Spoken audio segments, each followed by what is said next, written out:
Всем привет, друзья! Наконец-то к нам пришла весна, а это означает, что теперь можно расконсервировать септик и подготовить его к новому сезону. Септик был установлен в августе прошлого года, и в тестовом режиме он у меня проработал примерно 1,5 месяца.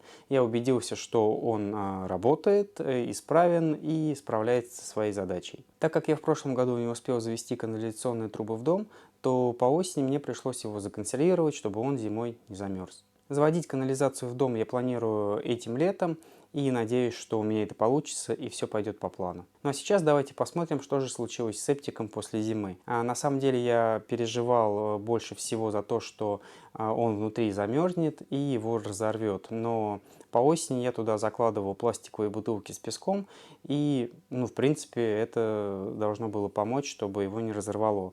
И когда я его открыл, то я понял, что ничего не произошло и все хорошо. Также я еще переживал, но уже в меньшей степени, за то, что по весне его начнет выдавливать из грунта. Но так как септик консервировал я, скажем, наполовину полный с водой, то этого не произошло и, в принципе, он сидит на том уровне, на котором его установили. Поэтому можно смело говорить, что септик пережил свою первую зиму, хоть и в законсервированном виде, но надеюсь, что в следующем году я не буду его консервировать, и следующая зима также пройдет без каких-либо проблем. На улице уже несколько дней стоит теплая погода, температура поднимается в районе плюс 8, плюс 9, и на самом деле я надеялся, что септик внутри полностью растает. Но как оказалось, что в каждой камере еще был небольшой слой льда, и где он был целый, то я его расколол, и какие-то большие куски вытащил. Но в целом я думаю, что страшного здесь ничего нет, так как в ближайшие дни температура будет расти только вверх.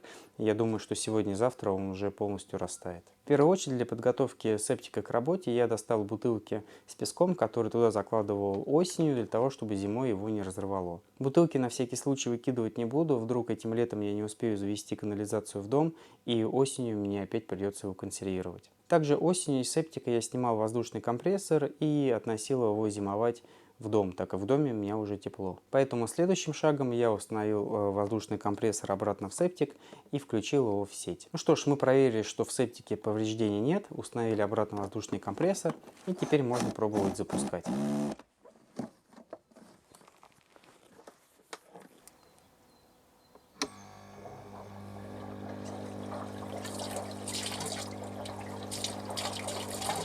Работает! После запуска я заметил, что не во все камеры начал поступать кислород из воздушного компрессора, но прошло буквально 5 минут, и все 3 камеры полностью запустились, и это означает, что септик успешно запущен. Теперь во все камеры нашего септика необходимо набрать воды до полного уровня. Кстати, если вы в прошлом сезоне использовали септик по полной, то сейчас из него необходимо выкачать все содержимое, помыть его и уже залить чистую воду. Но так как в моем случае он работал просто в тестовом режиме и я в него ничего не сливал, поэтому я не буду сейчас из него выкачивать воду, а просто добавлю до нужного уровня во все камеры. Воду я буду брать из скважины с помощью летнего полива, но для этого мне необходимо также запустить летний полив, который я консервировал тоже прошлой осенью. Кстати, за этот зимний период с кессоном у меня тоже ничего не произошло. У меня ни разу не замерзала вода, хоть и пользовался я ей редко, как редко. Я приезжал сюда в основном на выходных и вот именно в это время использовал. И у меня, конечно, идет греющий кабель по трубе, которая находится между нулевым перекрытием и землей, так как у меня там свайный фундамент. Но ничего не произошло, и греющий кабель справился отлично. Но поздней осенью у меня была проблема с гидроаккумулятором, в нем пропало давление, из-под ниппеля выходил воздух.